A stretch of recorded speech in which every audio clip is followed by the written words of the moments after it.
Hey guys, it's David here, back again with another episode of the Cerebral Palsy and Fitness podcast. It's David here with Angel Ackerman. She's a poet and a publisher of the Parisian Phoenix. And you have cerebral palsy as well, right, Angel? I do. I have diplegic spastic cerebral palsy. I'm a And Hemi, spastic Hemi. I'm a, I'm a writer, not a poet. I do have poets on staff, but I do occasionally write poetry, but I'm not talented at that like some of my staff members. Okay, awesome, awesome. Well, to get started, tell me a little bit about your background. All right. So I was a journalist for about 15 years. When my daughter was born, I kind of transitioned into part-time work in nonprofits and also retail. I currently actually work full-time in a Stitch Fix warehouse folding clothes, which is a very interesting thing to do as a person with a disability, and especially someone as educated as I am. And people are often wondering why I do that instead of a quote real job. And part of it is because I do have my business on the side and I like to save my mental energy for my own endeavors and not for some corporate person. Right? It's one of those things where people are can be very judgmental. Especially in the disability space. You have people that are always constantly uh judging not just by the things that they say, but how they look at you and how you do things. And it's something that us as individuals, we just have to keep on pushing to make that difference, to advocate Yeah. for ourselves. Yeah. Stitch Fix has done a really good job recently trying to create communities for all of the voices within their corporate space that have a different identity. So whether that be race or disability or women, different voices like that, they've created these communities for people to talk about things. And I find right now, I was a member of the disability community. I think I still am, but I've discovered that a lot of it so far has been focused on psychiatric, emotional, and neurodivergent issues, Right. and not so much physical stuff. There are some people in the group with physical disabilities, but they're corporate people and like stylists and people who work in offices. So it's been really interesting to me to see that there's not people with physical disabilities from the warehouse space actually in these groups. But then I realized that self-selection wise, I think a lot of people don't apply for jobs in the warehouse thinking that we can't do it because of our disabilities. So, and I think my background in retail made me go, no, I can do that. But I think that it just makes me curious if someone in a wheelchair showed up at the warehouse and said, hey, can I work in the department folding clothes? Would they consider it? And I'm halfway through the process of getting approved for a mobility dog. And I don't know if they'll let me have the dog in the warehouse. Should I get approved? Now that's a 4-year process. So I don't even know if I'll still be there in 4 years. But they're good questions to have. And those are the questions that I hope that as a company, they're going to answer soon. Right. And I was gonna ask you like about the dog in your company. Um, check to see. Can you check with your company to see if they have any ADA laws in place, any I policies? went through and just looked to see if they had anything in place for dogs specifically, and I did not find anything. I did not bring it up to what their HR office is called People and Culture. I did not bring it up to anyone there yet because of the fact that I don't even know if I'd be approved. So, I'm still waiting to see if I make it through that approval process for the service dog people before I bring it up with the company because I don't want to get the cart before the horse. But it'll be interesting to see. I mean, because I've had accommodations at work before because of injury that I've done, not because of work, but because of my cerebral palsy, and they've been very flexible. So as long as there was no danger to the dog or to other people in the warehouse, I don't think it'd be a problem, but I could be wrong. I mean, I know for a fact my workspace, I stand at a table all day, and that table is approximately waist height, and there's plenty of space under that table for the dog to sit all day. So I don't know. Oh yeah, that works. I mean, you know, for you to be able to be have that accommodation and feel It'd be comfortable really that you'll be safe. it'd be really awesome because one of the things I struggle with because of, okay, so I'm 47 years old. I'm going to back up and start a little bit at the beginning. I'm 47 years old. I have 2 bachelor's degrees. I started a master's in world history at one point, got sidetracked because my daughter was becoming a teenager and I was having less time for her. And I was like, I'm telling her no thing, that I don't have time now. In 2 years, she's going to be 16, not 14. I really need to be there for her. So I didn't finish that degree, but that's okay. Someday I may go back to it. But I was born in 1975. I was 3 months premature. I was 3 pounds, 7 ounces, which back then is the equivalent of a micropreemie today, pretty much, because that was pretty much unheard of. My lungs collapsed twice. I was Wow. moved. I was moved from hospital to hospital. My mother was a single mom at the time, and she was told I wasn't going to survive. So she named me Angel because she wasn't religious. She was only 20 and a half, maybe 21. And she wanted this little baby to get into heaven. And she figured God could never refuse a little baby named Angel. So that's how I got my name. I'm told I was supposed to be Naomi or Natasha. So my family likes to say it was a nice miss that I got a simpler name. But yeah, so my mom tells the story. I don't know how true it is, but my grandmother was a registered nurse. And by August of that year, my mom still didn't have her baby. I was still in the hospital. So my grandmother threatened to steal me. So they released me. I don't know how true that is. My mom likes to make up stories sometimes. My grandmother's not with us anymore for me to ask. But yeah, then they told her I'd never talk, I'd never walk, I'd have developmental delays and all this other stuff. So by the time I was 5, she just stopped taking me to doctors because she figured they only had bad news and she didn't want to hear it. And at this point, it's like 1980, and I can't really blame her. The last paperwork I have related to my disability is from my special ed preschool, where they had a special program for kids with disabilities. And it's actually some of my earliest memories. In class, there was a kid that was deaf and he had the special headset, and we all got to wear it one day to hear what he heard. So obviously he wasn't 100% deaf. There was a kid in that class who had some sort of intellectual disability, and I actually, up until I left my hometown, I stayed friends with him, not friends, but acquaintances with him our entire lives, because I was also from a small town, and other memories like that.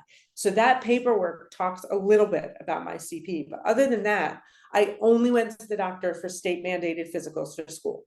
And it was this guy who lived in a house like half a mile from my house, and he was like retired, like semi-retired, and he totally just signed the papers. Like he never even looked at me. So I have never had any interventions for my CP. So that's why now, as an adult, I'm experiencing, I don't want to say complications, because I think those who had interventions might have had more complications than I have. And every doctor that I've seen in my adult life that I've tried to get more information from has said that I've done things on my own that they couldn't do better for me now. For instance, as even a teenager, I learned to wear shoes with small heels so I could hear my walk and know that my heel was hitting the ground so that I wasn't toe walking. Oh, So that's pretty impressive. little things like that. But yes, because of that though, I just learned in March, I believe, of this year, the degree of my femoral anteversion, which I'm sure you're familiar with, the concept of femoral. You've probably Yeah. heard of that before. I did not. And apparently, and for those who don't know, I'll say very briefly, when you have CP, the way your legs move and the angle that your legs move, your femurs eventually end up rotated in the hip sockets, and they kind of grow that way. So your legs kind of face a little bit backwards. So that's why I can like flip my legs back behind my head and things that I shouldn't be able to do, apparently, because at the rehab doctor, he moved my leg around. He goes, "Does this hurt?" And it was like over here. And I'm like, "No." He's like, "Well, it should." I'm like, "Oh, okay." But he actually measured all the degrees and everything. And apparently, and I followed up with my podiatrist later, and he's like, "Oh, so I should have had surgery when I was 12. Got it. Now I understand why all the CP kids get surgery when they're like 12 to fix their bones." But there's no way anyone is going into my hip sockets and rearranging my femurs right now at my age. That's just not going to happen. Yeah, because That you got to think also that the healing process is a Yes, lot slower exactly. when you're older. Yeah, I'm like, yeah, no. But yeah, so I've been having a lot of problems with my hip. because my left leg scissors in, and I actually in the last few months spent a lot of time tripping over. It used to be my left foot. Now I actually trip over my left knee, which is a very impressive feat. So little things like that, I'm hoping that the dog can help with. But Uh-huh. my right side is always compensating for my left side, so my hip gets even more out of whack. And I actually go to the chiropractor weekly so she can put it back where it belongs. Ooh. And yeah, so anyway, bending becomes a problem because my hips aren't where they belong. And my job, I have to bend over to a cart. And the cart, out of the 8 drawers on the cart, 2 of them are on the bottom. And I finish a cart every 20 minutes. So every 20 minutes, I have to kneel down and get the stuff out of the bottom of the cart. And sometimes, depending on the day, that can be very difficult for me. So the dog can actually take the clothing out of the bottom of the cart for me. And that prospect, just not having to do that, would make my life so much easier at work. Just like, I, I so. I can imagine. I mean, So, that's why we have a lot of resources available, dogs, ways to beyond adapt, little things cars like, and things like that too. So so uh, besides the things like preventing me from being a fall risk, I just took a fall last night, the first serious fall I've had since August, I believe. So I was very shaken. I was like, I don't want to use dirty words, but they went through my head. Like, I thought I had this under control, but then I realized, I think part of it was I was tired, and I also had a cortisone shot in my foot for the first time. I've never had cortisone before, and I think it's actually made it so I can't see and I can't feel and control that foot like I should, and that is my good foot. So I think that's why that happened. But that's skipping around. So I don't know if you want to bring me back in and direct me a little bit, but so back to I guess the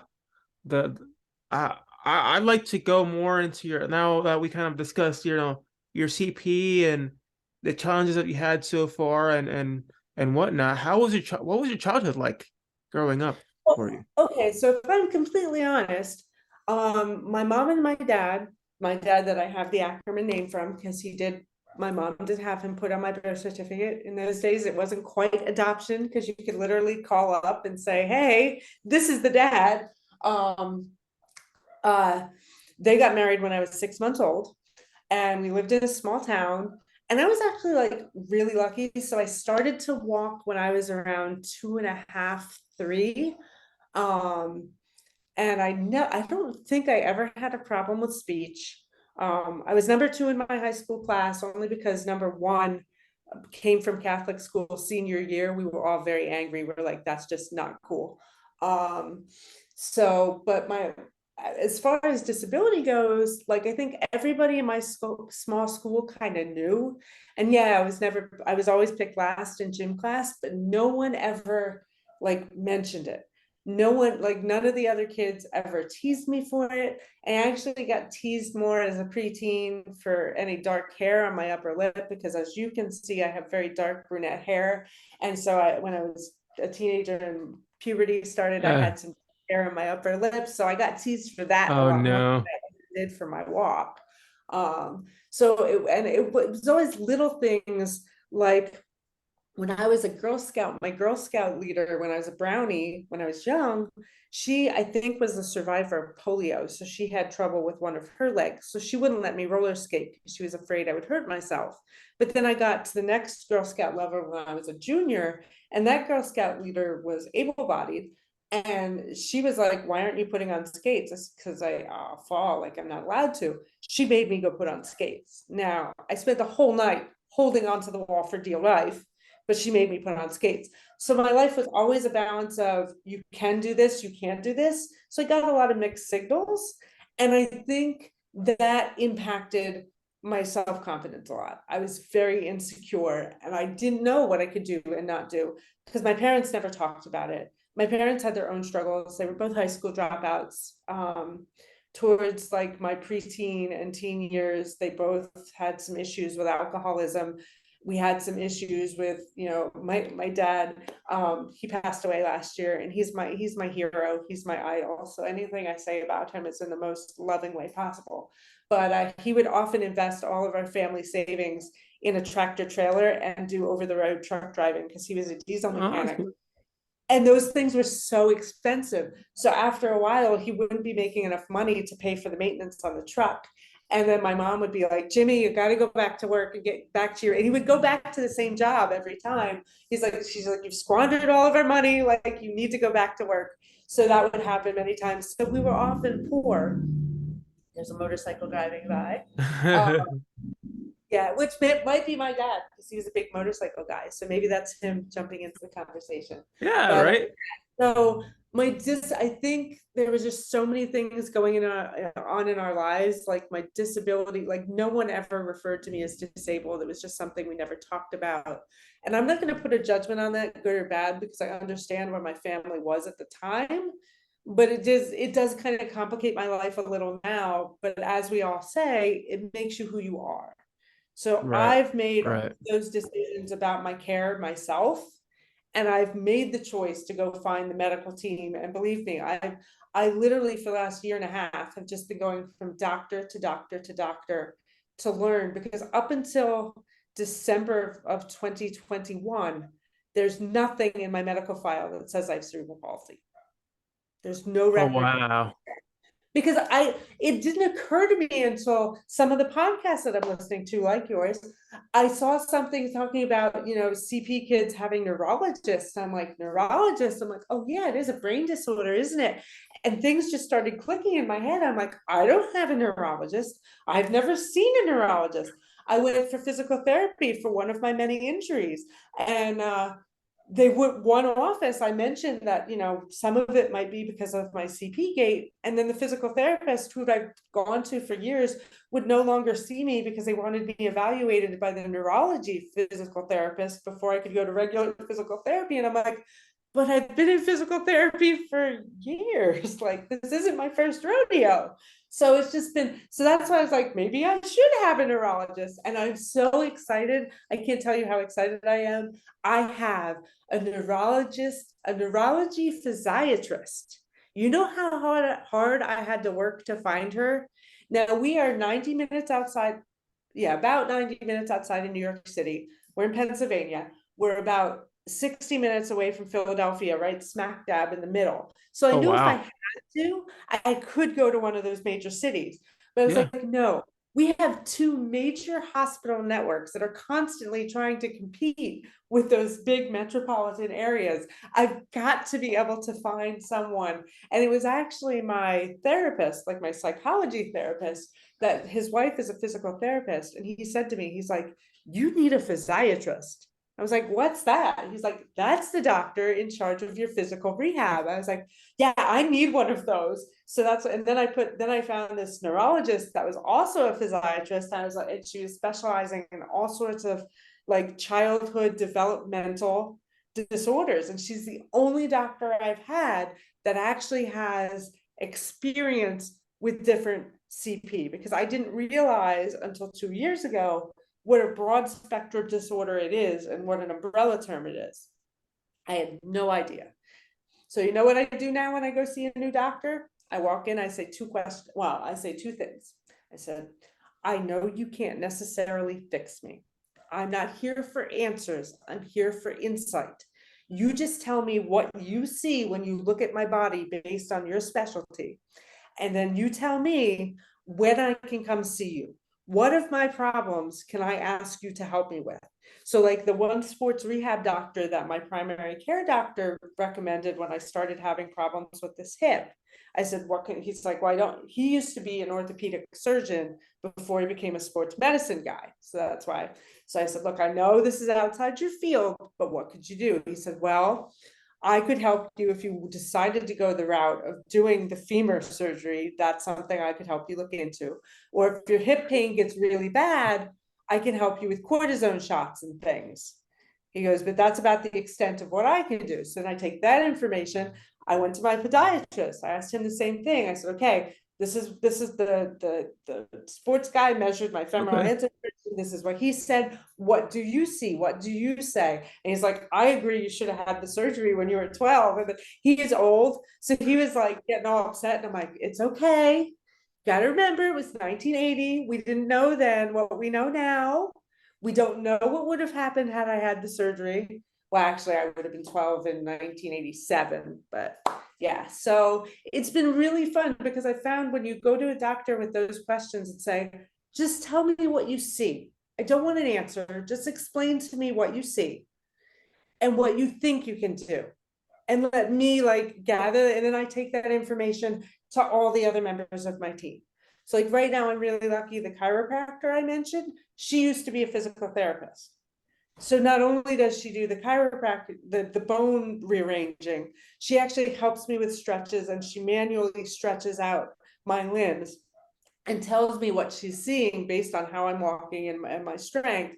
I take that information to the gym where I pay for a private trainer, and then we work on what, because I found all that physical therapy that's like through the hospital, they focus on one injury. And I'm like, this way we're working on my whole body. Like, okay, this week your hip is out of whack. Let's work on trying to open that hip up and stretch it out a little bit so that it stays where it belongs. Now, but let me ask you about that. Like when you go to every like you say you go to like every doctor for like for I guess for advice on what to do. They ever give you a hard time for that? Like when you go, do they keep on asking you like questions that are completely redundant to what you're looking for? You know, they'll give you like, oh, but I can't tell you this or I can't tell you that, or they'll circle it back around and say, oh, wait a minute, but but wait, we still gotta mention like you mentioned how they were trying to circle back into the surgery or the cortisone shots. Do they ever try to undermine you in a sense?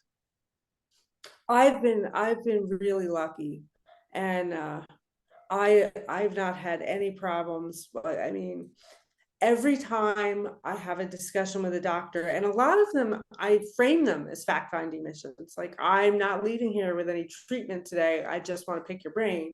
You can code it on the chart however you need to, because I always have some medical problem. Yeah, so, and it's funny, even my primary care doctor, even though I'm only supposed to have one visit a year for my wellness, um, he always puts me down for two. And he goes, don't worry, by the time that you'll have some other problem by then, we can enter into the chart. And it's always true. I usually end up there before, but also I've built my team through word of mouth and recommendations. And when I call up a new doctor, I say right out, like, look, I don't know if the doctor can help me, but he was recommended by so-and-so. I'm trying to find information. This is the problem I'm having. I was never told any of this stuff as a child. Can you help? And that's how I start with the person that answers the phone. Like, if I have to talk to a nurse practitioner first or whatever, send an email, I'll gladly do it. And I never had to go at it. I've been received really well. So I found that the doctors, it almost feels like we start having conversations instead of that hierarchical feeling of, well, this is what I can do. Like, it definitely changes it feels like it's almost like they relax a little bit. Like, all right, let's see what we can find out. Let's see if I can say anything that no one else hasn't told you. Because every one of them tells me something no one else has told me. Because they all assume that there's certain things I know. You know what's really funny what you mentioned about physical therapy and stuff is for me I did physical therapy up until I was like 17, 18. But then once you get to that stage where you're an adult, you know, you as a human being are responsible to look for your medical needs and your care and stuff and whatnot. So I go to a couple offices, and it's funny because I try to get treatment, right? Thinking that, I'm getting therapy for the first few weeks, normal physical therapy. They'll help you do the exercises, they stretch you out, they do whatever they need to do. And next thing you know, like that last visit, they're like, okay, we've completed all your therapy. Here's a piece of paper. We'll charge you $300. So after that happened, I was like, you know what? I'm just gonna go to a gym and do all that stuff myself, or have somebody with that I actually knew a good friend of mine before he passed away. Bless him. who was willing to research cerebral palsy and actually learn about it and find ways to help me all the time. Every time he would see me, he'd be like, "Okay, David, this is what I looked up. I think it could help you, and we can try it out. And if it doesn't work, we'll go a different route." And so he would always try to help me every time I go to the gym, and you know, got me on the right track. But other than that, I've always been relying on the gym or doing things myself. I don't go to therapy anymore. I kind of had this. Well, see, I didn't get any physical therapy as a child. I think the first time, let's see if I can remember. I I think the first time I had a good primary care physician, he sent me to general physical therapy just for balance, I think. So that lasted like 6 weeks or whatever. And I got a bill for like $5,000. That was just my share. After I had a heart attack, I had Oh no. I had like $1,200 left in my medical savings account for the year, because I think that was when those were around. So luckily the hospital that I work with is nonprofit. So I made a charity care letter and I said, look, I'll give you this $1,200, but that's all I've got. And they took it. So after that, I became much more careful about how I use physical therapy. But I've had some back injuries. But again, my doctor recommended a specialist that did backs and physical therapy. And I always tell them, I said, look, you tell me what to do. I'm a good patient. I'll do it. I can't afford this. So I've been very lucky that they'll do like one session a week with me and then like evaluate where I'm at, tell me how to change the exercises, how often to do them. And then I go back. So that helps keep the cost down. Trying to think, I think I did physical therapy when I broke my ankle, which, by the way, as I'm sure you're familiar with, those of us with disabilities, we often tend to have a high pain tolerance. So after I broke my ankle, I went to the Chinese buffet and I walked around filling my plate going, my foot doesn't feel quite right.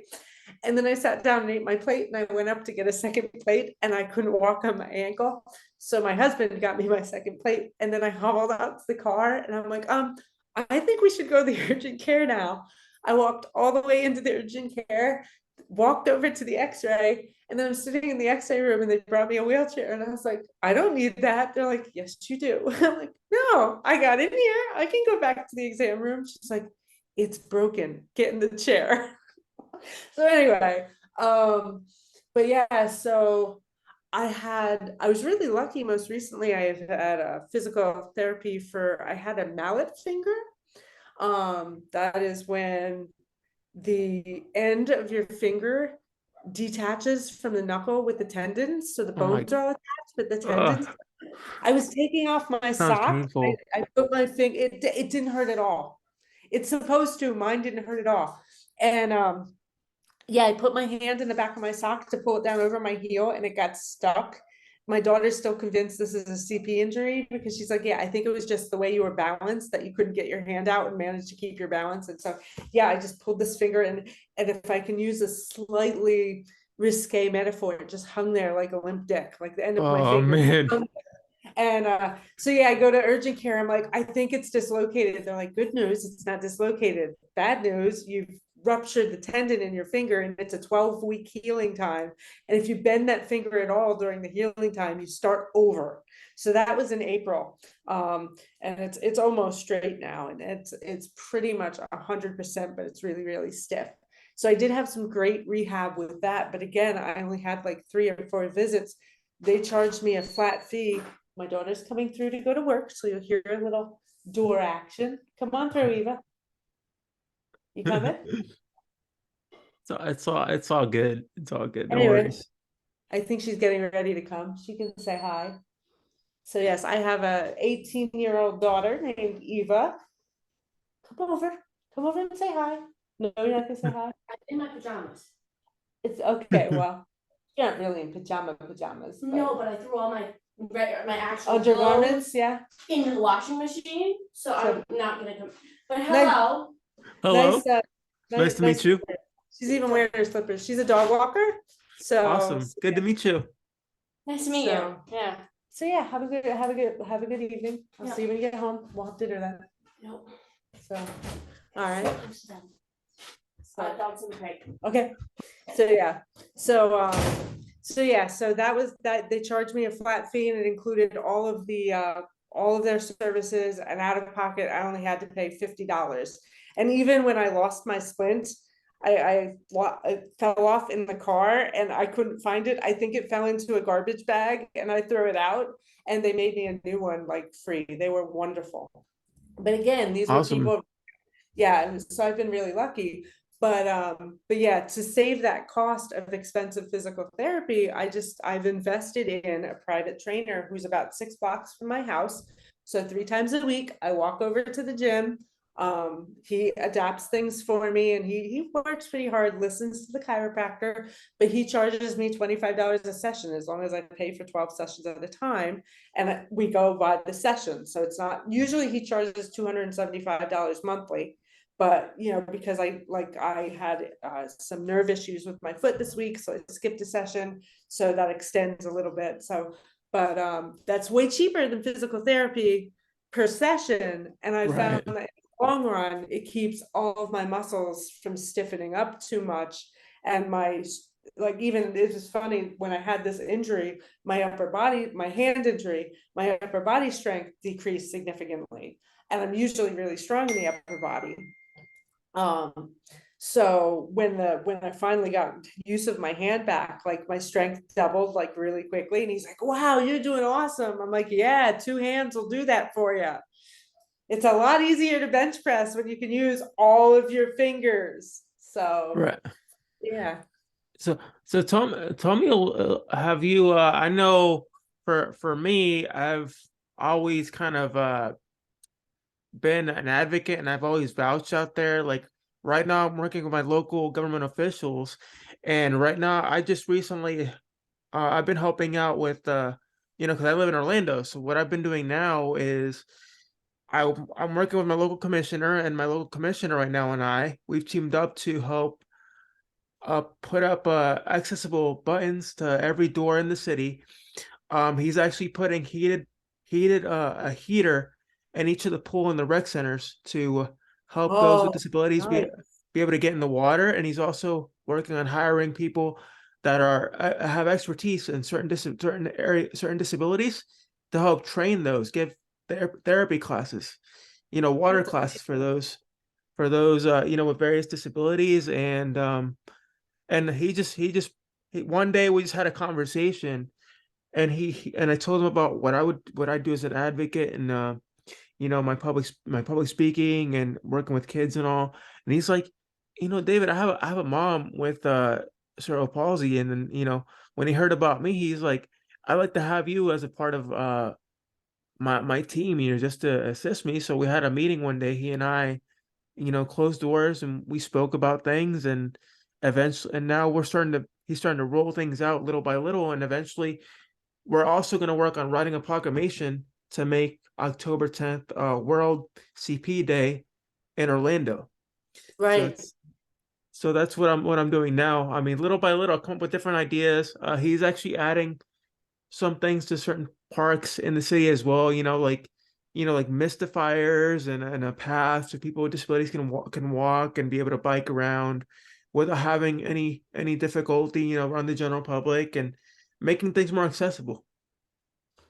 That's amazing.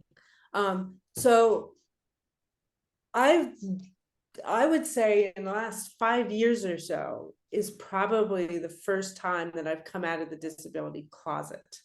My job before the one I have currently was as the development manager for a small literacy nonprofit. That was the first job where I actually spoke about my disability openly. I still didn't speak about it often, but I was kind of backed into the corner because the office manager, Mm.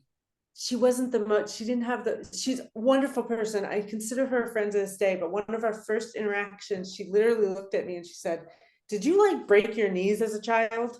I was like, whew, that's blunt. Because usually people just keep it to themselves and don't ask. So I respect her for asking, but she could have been a little milder about it. But yeah, but that kind of taught me, I was like, you really need to talk about this more. So that got me thinking. And also my first relationship after my marriage broke up was with a bodybuilder. And one of the things we had in common was weight training, and he was an amateur bodybuilder. Like, he liked to do it as a hobby. So I would get proud of myself, and I'd say things to him like, I just did this or that. Because when I'm, like I said, 47 now, but when I was turning 40, I'd broken my hand. And when that cast came off, I had no hand strength. So at the time I was working retail, but in the cafe, and I couldn't even twist off the sodas from the soda fountain to clean them. And I was like, I got to do something. And I was also a little bit overweight, which ironically, I'm more overweight now, but that's another story. That's pandemic and stress related. So I just stopped stress eating, and that will be fine. But yeah, so I went on this journey, and I started like walking more, and I worked retail. So I was already walking like 12,000 steps a day. And then I was up to like 17,000 steps a day. And then I started weight training and working out, and I dropped like 40 pounds in a month because I never tried to lose weight ever. And then I was skin and bones. So I had to build back up. And I did, but that's when I started talking a lot to this bodybuilder, and we had a relationship. And he was the first person that encouraged me. He's like, you need to embrace your disability and stop trying to hide it. And I'm like, thought about that. And I was like, yeah, but nobody wants to be faced with, nobody wants to see that. Like, no, it's part for your insecurities to end. You just need to put it out there. He's like, you're beautiful, you're sexy, you're one of the most incredible women I've ever met, but you need to get over yourself. Like, that's part of who you are. And unbeknownst to me at that time, he had a stutter. So he came out, he knew what he was talking about in that regard. So thanks to him, I started slowly embracing it more. And so when we started the publishing company, one of our first projects was an anthology called Not an Able-Bodied White Man with Money. And in that book, everyone in that book, and it's geographically contained, so it's supposed to be all people from the Lehigh Valley or connections to the Lehigh Valley. There's a lot about people who have different experiences with sexuality. There's my very best friend, and she's practically a mother to me. She's been blind since birth. She was also premature, but she doesn't have vision, but like her eyes weren't fully developed, so she's blind. And she's the one that often says, Angel, you're doing too much, you're gonna fall. Like, you need to remember, you can't do all this stuff. You're going to hurt yourself. Yeah, she's the one person who lectured me on the day that I broke my ankle, because I'd rearranged furniture and then went for a long walk with my family to go buy a salad. And that's when I fell and broke my ankle. She's like, you were rearranging furniture and then you went for a long walk. You don't see a problem with that? Like, yes, Nancy, you're right. So anyway, so she writes a lot of stuff.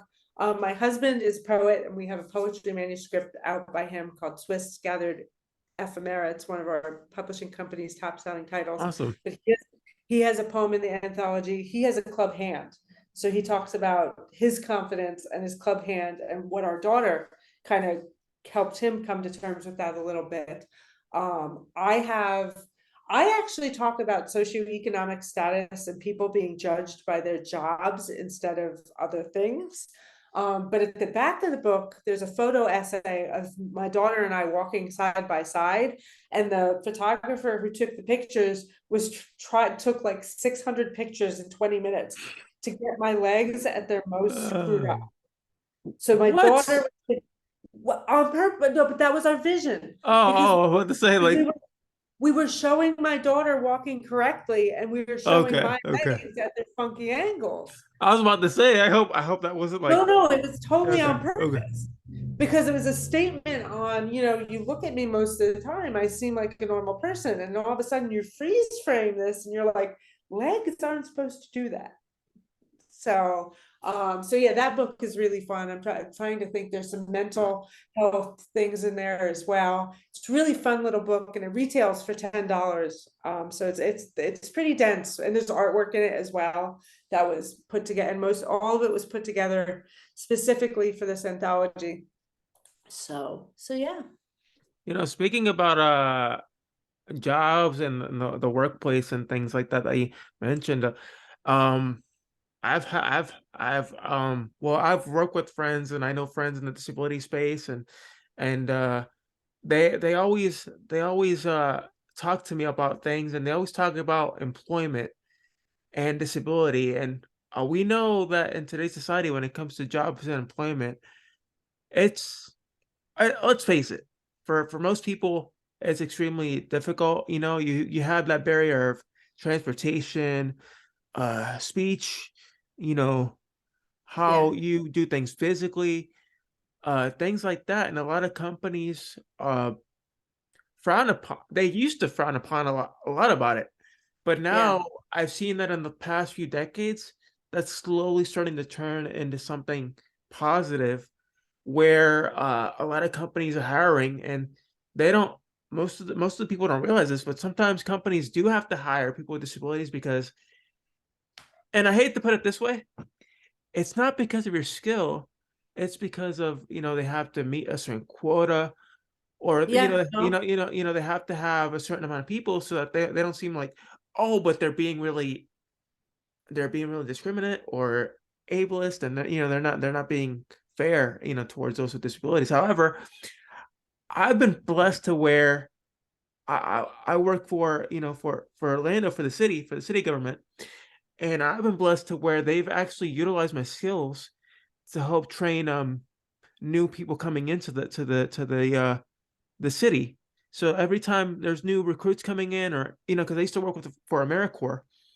oh, okay, So every year they'd have new AmeriCorps recruits come in. They'd have me as a part of the orientation session. So they'd have one orientation session specifically to talk about disabilities in the workplace. And who do they put as the lead in charge of it? Myself. So I would design that session, that curriculum, and explain to them, hey, this is what you do in the workplace as far as disability, what you don't do, and what to expect, because yeah, sometimes new recruits can come in and they'll be like, whoa, but wait a minute. You have somebody who has CP, who's in charge, who's above me, which I was at one point when I was with AmeriCorps for the 4 years, because you only yeah. get served for 4 years. Three out of those 4 years, I was a team lead. So I was in charge of about a staff of about 5 employees, all able-bodied.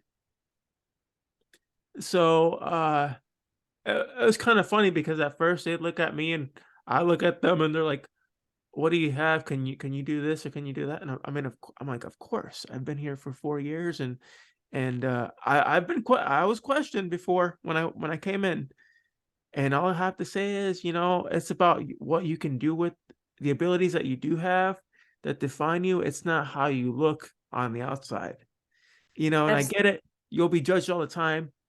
And for me, it's normal. I shrug it off now. I don't let it bother me anymore. It's That's simple. why I have to wonder, with me being so fortunate that until I get up and move around, I can often pass, for lack of a better description. Like even my primary care doctor, when I started mentioning to him, because we've been together now for like 14 years and I adore him. Like I have no problem talking with him openly and he treats me with a lot of respect.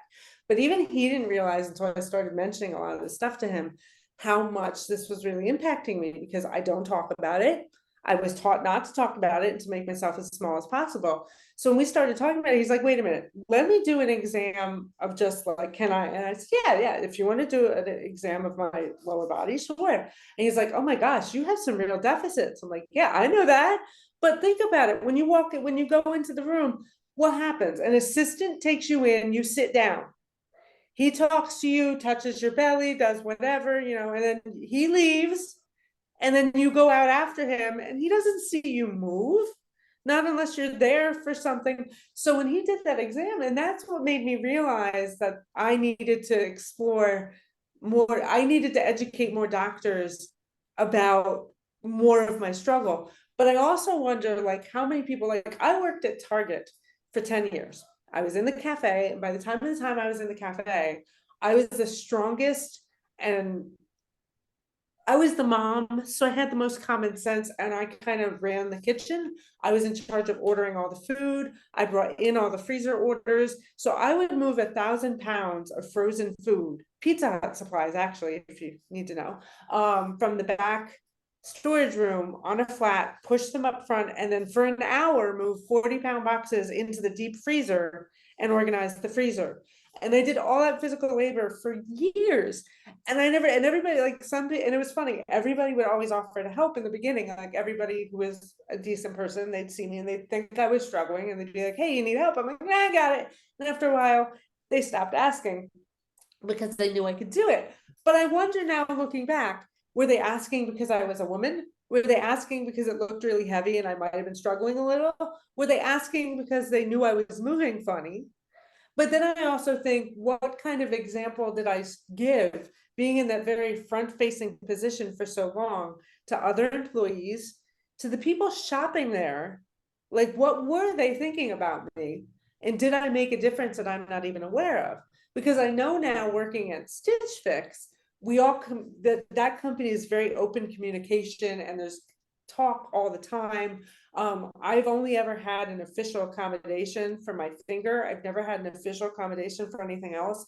But if like my hip is bothering me, I can be like, hey, can I work at a table on the B side today, which would be on so that I'm working this way, so I don't have to lean on this toward my left versus my right, so I don't have to lean on my right hip, versus an A side, because they often put me on an A side. And they just do it because I said, hey, I don't feel that great. Can we please flip the tables around? And they do it. So that's really great. But we have conversations all the time, my supervisor and I, how are you feeling? What can we do to help you? What can we help you do to do your best? Because like your numbers are slipping a little bit here. And the other day we had a conversation because we recently changed shifts. So I used to work 10-hour shifts in the warehouse. They got rid of my shifts. So now I'm on a standard Monday to Friday, 8-hour shift, which is very hard on my body right now because I used to work 3 days a week folding clothes and 1 day a week mailing packages, which is a different motion. And now 5 days a week I'm folding clothes and I don't get as much recovery time for my body. But so far it's working out okay, except for all the new problems I've experienced this week. But we're not talking about those right now. We can if you want to. But anyway, and there are special work if the clothing comes to me and there's an issue like a stain or something's missing, I send it out to the department called Refix, and they fix it and they bring it back to me, and they bring them back in boxes already, not inside the carts. So if I'm having a bad day and I can get a cart of refixes, I don't have to do all that motion to get them out of the cart. The new people that I'm working with on my new shift don't bring me the refixes because they don't know me like they know their own team members. So my numbers had been suffering and I was in a lot of pain from all the motion. So I said something to my supervisor and he said, well, we should talk to people and get you some more of the easy work for you. And I said, well, I don't want them to think you're playing favorites. I don't have official accommodations.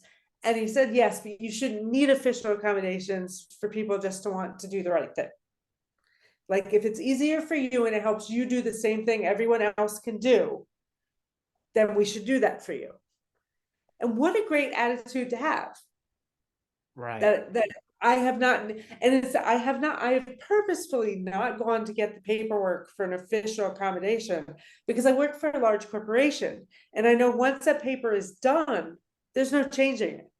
So I want to make sure that when I go that route, I know exactly what will work for me.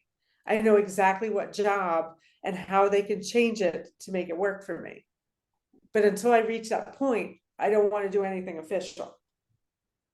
Yeah, I mean, you just have to take your time I really appreciate you that you found that that strength to actually voice how you feel, um, what you're dealing with, and especially when to ask for help because a lot of people tend to jump the gun, especially when they see a struggle, and they automatically assume, oh, but wait, you need help like right away. But and then you question yourself and you're like, did I ask you for help? Did I ask you that I needed help with this or help with that?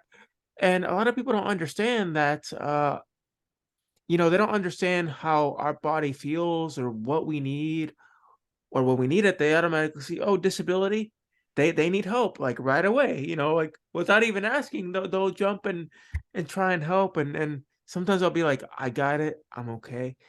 Sometimes they're receptive and they'll be like, okay, they'll let me do it, but sometimes they'll jump, and no matter how many times you ask them, they'll still find a way to sneak in and try to help Yeah.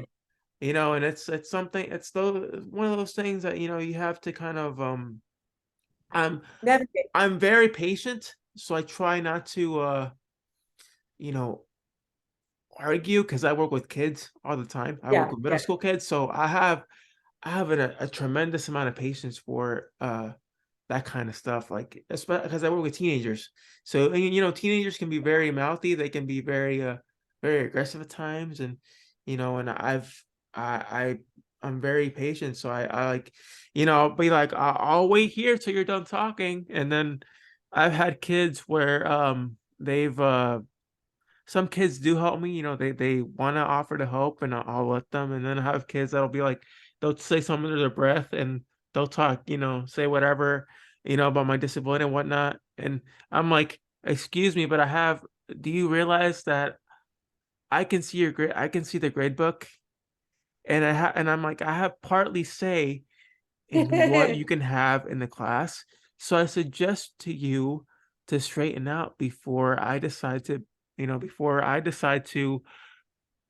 I've done this before. I'll be like, this man here has a 0 in the grade book, and the whole class is like, like Mr. Day is trying to be savage over here, and I'm like, well, shape up, and obviously you won't have a 0 in the grade book. And they're like, oh man, I have all A's in the class, and I'm like, no, you don't. You have a 0. And then that's when they'll stop, like, misbehaving and mistreating me. Like, I'll be like, okay, work on this, and then we'll go from there. So patience is a virtue depending on who you are. It's really interesting also, last night when I fell, I was actually at my neighbor's house. We were having a birthday party for one of our other neighbors. I came out of the house, made it to the sidewalk, and just fell flat on my face. I fell into my daughter, kind of on purpose, because I had a fall about a decade ago where I ended up hitting my chin on the sidewalk and my top teeth Oh, smashed my teeth. I couldn't eat for 6 weeks. Yeah, that was lovely. Yeah, CP life, right? But yeah, so I fell on the sidewalk. I hit this elbow, which is very, very tender and swollen, even still. But I'm laying on the ground.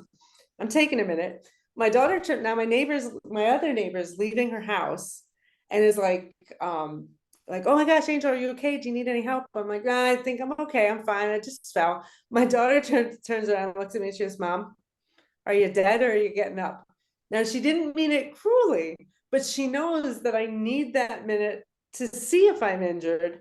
I need to catch my breath, and I don't like to be fussed over. I do not like anyone. Some people like to be fussed over. I do not. So she was giving me that space I needed to collect myself. And that calmed the neighbor down. Then the neighbor's like, Eva's got it. And she walked away. So yeah, but yeah. it's funny because now when she says that, I have to laugh. Yeah, and I said, sorry, I fell into you. And she's like, it's all right. I'd rather you fall into me. I'm not going anywhere. So Yeah. So yeah, it's I've been there, through a lot of falls in my day, but I haven't had anything. I haven't had anything as serious as yours, where you busted, your chin, and you couldn't eat for 6 weeks. I yeah, they haven't don't had know something how like I didn't that, break a jaw. I just broke some teeth and I needed some stitches because I went to the dentist first because I actually spit out one of my teeth. So I went to the dentist first, and the dentist was like, we can give you medical advice, but looking at your chin, I think you need stitches. And all the women in the office went through their purses and got all these band-aids and put them all over my chin to piece me back together until I could go to the emergency room and get stitches. It's the only time I've had yeah, it's the only time I had stitches in my life. I have had staples, but not stitches. So yeah. But they were yeah. all of my falls have led to minor injuries, and I'm grateful for that. Like even my breaking my ankle, it was just a slight crack across the bottom. Like it wasn't like a compound fracture or anything. It was just a spiral fracture. So and even like the ruptured finger. I mean, it could have been worse. It could have been, I could have broke my hand, you know, so I count myself as very lucky, but I do have, and that's part of the reason why my daughter was like, Mom, you really need to look into this mobility dog, because in a couple more years, she's not going to be home anymore. And if I fall down the stairs, which I've been known to do, and can't get up, like, what am I going to do? The dog could at least bring me the phone. You know, the dog can help me get up. So it's a great, and the dog can help me up and down the stairs. You know, that's the key point there also. The dog is a counterbalance. The dog will know my gait and know if I'm off and adjust so that I know to change my walking pattern or make me change my walking pattern. So hopefully I get approved, because I think, and it's funny because I talked to a couple other people all wheelchair users actually, and I said, I feel really guilty requesting a service dog because I'm not as disabled as you. Like, Right. it's not like it's a competition, but like comparatively, I'm pretty lucky and I'm pretty able-bodied and I know it. But at the same token, I'm afraid to go for a walk around the neighborhood by myself, because if I fall by myself, I'm gonna have to like crawl home, you know, if I can't get up. So I don't go for walks anymore like I used to, because my falls are getting more frequent. So that dog could give me the independence to keep doing the exercise I need to keep my physical health from getting worse. So, and the dog can help protect me. Like I said, my daughter just says I need a babysitter. And the dog could be good at that. So hopefully it works out. I think it could be a great way to maintain the mobility that I have. Because that's all I want, is to just make sure I stay as mobile and healthy as I can. I mean, I'd love to become an amateur, even competitive bodybuilder, but right now I don't even have the discipline not to eat an entire pizza when it comes by, so that's not going to happen. But Oh yeah, I'm a former three sport athlete, so I've always grown up around, you know, sports and playing yeah, sports despite my I was CP and always told I couldn't do sports. There was always this unspoken like, oh, well, you can't do sports. So it wasn't until I found weight training that I realized, no, wait a minute. And then I started working towards doing a 5K, and I actually did make 3 attempts to run a 5K, and I think my best time was like 37 minutes. And then I kind of gave up on that dream, because I'm like, no, with the way these hips work, that's not a good idea.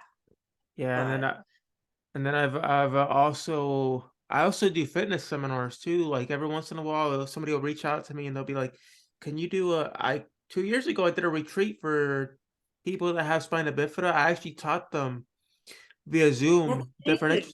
different exercises they could do, you know, while sitting, so that way Yeah, they can, despite them being uh immobile, you know, lower body wise, they can still maintain that fitness and that quality of life upper body wise. And so I taught them different techniques using resistance bands, medicine balls. You could even use your own body weight and do different exercises that way. And so I did about a 30-minute session and did that. And I also did a conference uh last year that was primarily about adaptive fitness, and how I also explained how fitness changed my life and what I engaged in and what I do now, and why fitness is so important for those with various disabilities, especially with CP, because if, as you know, somebody with our disability uses 3 times as much energy as somebody who's able-bodied. Not only that, but you're constantly using, you know, muscles you've never used before, or muscles that you think you're not using, but you are, and it's there's times where I used to after a workout I would end up really sore, but now that I'm getting older, it's starting to catch up. So I have to modify my workout to where it's like quantity is better or quality is better than quantity, because I used to do heavy lifting and yeah, it was nothing but constant reps. Then I had somebody come up to me one day and he was looking at my form, and he's looking at how much I lift. And he's like, can I tell you something and give you some advice?" And of course, I'm somebody that's always open to advice, always open absolutely. to anything. And you know, I'm like, huh, I never thought of it that way. And I'm like, that's why I'm getting injured all the time, is because I was doing so heavy weights, but not letting go of the reps. And so I learned that if you do heavy weights, you do less reps. However, if you do lightweight, you can do more reps, because no matter if you do a heavyweight or lightweight, you're still going to get the same result, except you're going to do a bit more work. Yep. You'll love this. So I was at the gym maybe a couple weeks ago. We've been working on using my feet in my bench press. So I have very short legs. I'm actually 5'4", but my inseam is only 28 inches. So I have a long torso and shorter legs compared to the proportions of my body. So I used to put 50-pound dumbbells on the floor next to me so I could put my feet on the 50-pound dumbbells so I could bench press and actually use my feet. So we've been working on this, using my feet to help get heavier lifting done. And we've been working on it and working on it. We've also been doing some adapted squats and split squats to try and get some of my quads and hamstrings engaged, because that's where a lot of my problems lie. And he's getting really good now at looking at me and being like, oh, the left leg's crooked today. We need to watch for that.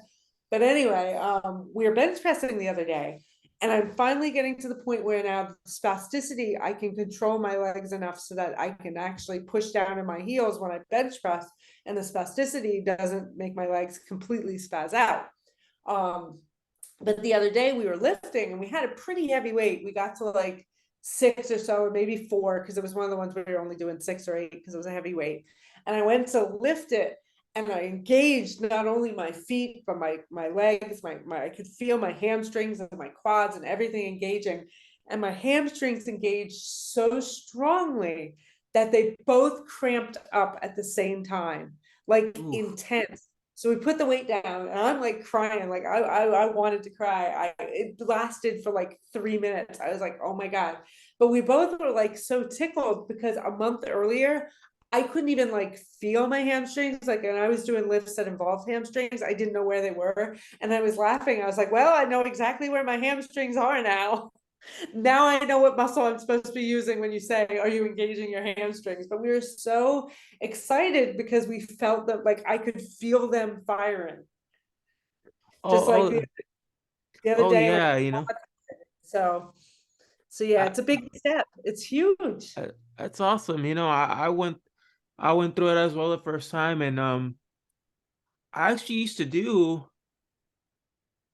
almost 200 pounds. Like before the pandemic hit, I used to do 200-pound leg presses and about 130, 140-pound bench press. Like I'm very, very, like, people look at me and they assume, oh, he's super weak, but when they see me in the gym, they're like, holy crap, this man's like, he is like stronger than he's like, they used to call me the Iron Man, you know, back when I used to play sports, because I used to take hits like no tomorrow, and I used to get back up and keep going, and I would get hurt during the game. And we're used to perseverance. We're used to having to overcome struggle. So we don't intimidate easily. We're like, you want to get this done? We'll get it done. At least that's the way I feel.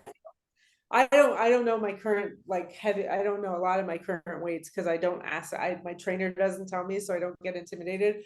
But I do know I'm up to doing my dumbbell rows with 40-pounders, but I only do like 6 reps with the 40-pound dumbbells. So I was pretty impressed by that.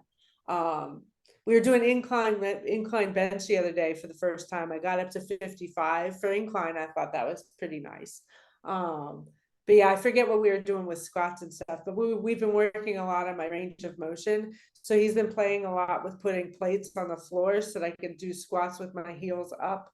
And then he slowly takes the plates away, and or change the height of the bench so that, or put plates even on the bench. So, and then I'll take those away. So I have to sit lower, even with body weight squats, just practicing that range of motion to get those muscles able to get better. So I'm really looking forward to when we get back to barbell squats, because I think it's going to feel wicked when we get there, because we've been practicing really hard. And I know just the increase in my lunges, because we have to do stretches at work, I can actually do a real lunge now.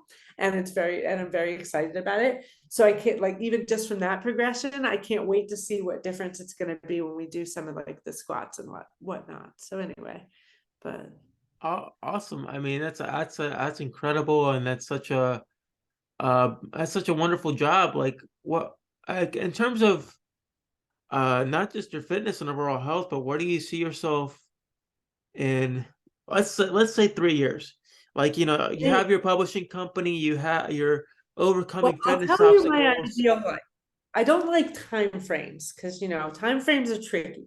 But my ideal life is to get to the point where I can live my life making my income off of my publishing company and helping other people tell their stories. Because my publishing company, Parisian Phoenix, our tagline is promoting unique voices and diverse perspectives. So what we do is we try to do things that wouldn't be commercial in the mainstream. So like I'm going to do a cerebral palsy memoir and a medical advocacy memoir as soon as I get caught up on some other projects and figure out how I'm going to do it. I have a whole host of ideas for memoirs I want to do, but that's like the first one I'm going to do because I think just the medical advocacy thing is really important. But anyway, so like my novels blend genres, so that's why I did my own thing there because it started I just wanted to publish my own books that my daughter had it, and then other people were like, well, will you publish this, will you publish that? So I have this whole like thing going, and so if I can make a living doing that eventually, and I like to say do that and cuddle cats because I do foster for feline urban rescue and rehab. We have a cat book hopefully coming out soon. It's in proofreading stages with the cat rescue. There's actually 2 of them coming out. The first one is just a little like how to deal with cats and cat stories of like nonfiction. The next one, which will probably come out in 2023, which is done, I just need to get releases from everyone in it, is personal stories of working with the cats and some stories about the cats and about cat rescue and some more personal stuff. So, but both of those are fundraisers for the cat group. But yeah, if I can make a living eventually publishing books and helping people publish books and cuddling cats, that would be fantastic. So if I could have my service dog and have the resources to have the care that I need to keep going to the gym every month, because I don't have a car payment. My car is paid off. So that money that I pay to the gym is pretty much what a car payment would be. Eventually, I would love to try acupuncture. I think that could be really helpful to try and stimulate some of those muscles. But I haven't worked that out yet or tried that yet. Everybody keeps saying massage is wonderful for people with CP, but I'm very picky about people touching me, so I don't know if I want to try that. But I do want to try hot yoga because they say that is also very good for loosening up the muscles because the heat and the stretching, as I have done yoga in the past, but I've never tried hot yoga. So that would be my ideal life, is to take care of myself physically and to eat delicious food and take care of my body in that way, cuddle cats for the cat rescue and my own personal cats, and help share stories, because all of these stories, even the fiction that we have themes that are just relevant in the modern world. Like the one novel we have is a rom-com. It's called Trapped, and it's about an overweight protagonist in a dying steel town finding love in her 40s. All themes that you, when the person first wrote this novel, her author name is Seneca Blue. You didn't talk about that in mainstream romances. So it even kind of predicted the gig economy. But anyway, these are all themes, you know, body acceptance, being loved at any size, finding love in an older age. These are great themes, even beyond the fact that it's just a fun beach read. So yeah. That sounds fascinating. Like I really like all those ideas you have, and I hope they come into fruition for you in the future. Well, thank you. I appreciate that. Good vibes are always welcome.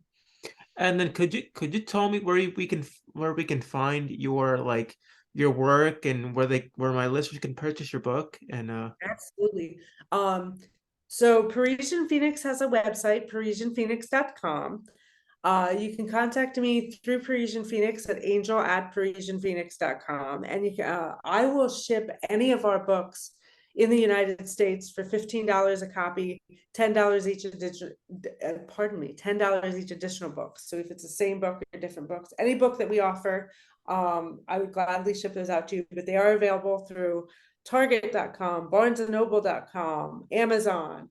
My personal favorite is bookshop.org. And if you go on the Parisian Phoenix website, we do have a newsletter You can sign up for that. And I post regularly on the blog for Parisian Phoenix, and some of our other staff members post as well. And we often talk about bookshop.org and our books. So bookshop.org is a nonprofit dedicated to promoting independent booksellers. So if I go on as an individual and order a book from bookshop.org, I have it set up so that the retailer portion of that book sale goes to the independent bookstore in my local community, which is Book and Puppet Company. So they get $2 or $3 from that sale. The book gets shipped to my house, and I avoid Amazon, but I still have the convenience. On top of that, I have a retail shop set up with them. So you can go to the Parisian Phoenix bookshop and order things through bookshop.org, and then we get the retail cut as well as the publisher's cut. So there's that. Our Twitter is Parisbird Books. Our Facebook is Parisian Phoenix Publishing. We have a LinkedIn website. We have a Patreon that no one is subscribed to yet. Again, I have not promoted that stuff yet. I have a personal website, angelackerman.com. That's ANGELACKERMAN. Let's see, and of course, I have a personal, both an Instagram for the publishing company and for myself. So the Instagram, is the Instagram Parisian Phoenix Publishing? I believe so. If you find one of them, you can probably find them all, because I cross platform. And then of course my Instagram for myself is Angel Ackerman. My Twitter for myself is Creatively Angel. So I should be on like all the places. If you find me in one of them, like I say, I try to cross platform. But yeah, our books are available. And if you go into advanced search in Amazon, you can search by publishing company. You can do the same thing in Barnes and Noble, that you can look for all of our books. We have a lot. We even have a Holocaust memoir from a gentleman who is 95 and wrote about his experiences as a child in Europe. So he just passed away like 4 months after writing his book. So that was very kind of fortunate. We have some new titles coming out, hopefully before Christmas. So yeah, and I encourage anyone to get in touch and say hi. And we publish a lot of things on our Parisian Phoenix blog of other people talking about their experiences and kind of, their in a writing format. So if anybody has anything to say about, expressing themselves, we take submissions for that as well. And we often have calls for anthologies of stories. I think right now we're looking for stories. Well, my one idea is Modern Frankenstein. The nonfiction ones, I want to do a book on addiction and recovery, and I want to focus. I'd like to see more stories of positivity within that community, people who are fighting the journey and have come out on the other side and become kind of successful in fighting that. I work with some people who've overcome heroin addiction, and they have such great stories to tell, and it's really great to be part of their journey. I also am hoping to do one on tattoos, because I think they're fascinating. I actually have 3 of them. So I have one on my arm to remind me of my dad, one of my favorite book here on my chest, and I have, of course, my childhood, my teenage, like my first tattoo when I was 29. I wasn't a teenager, but so yeah, these are all things that we have personal stories about that share a lot about us. But yeah, I like to talk to real people and help real people tell their stories. So, oh, and I have a YouTube channel. Yeah, I have a YouTube channel, Angel Ackerman. I post a lot of strange videos about cats and opening packages and just anything I feel like. So yeah. Awesome. Thank you for sharing, and It's great to speak with. thank you for being on today. It was a lot of fun, and I hope people can get a lot of insight in our conversation, and then they'll be able to I check out your work and That was be able to be interested, because I do have a lot of people that like to read, and it was fun for sure. I appreciate it. yeah, I appreciate your time, and it's been really fun to be a part of this. Thank you.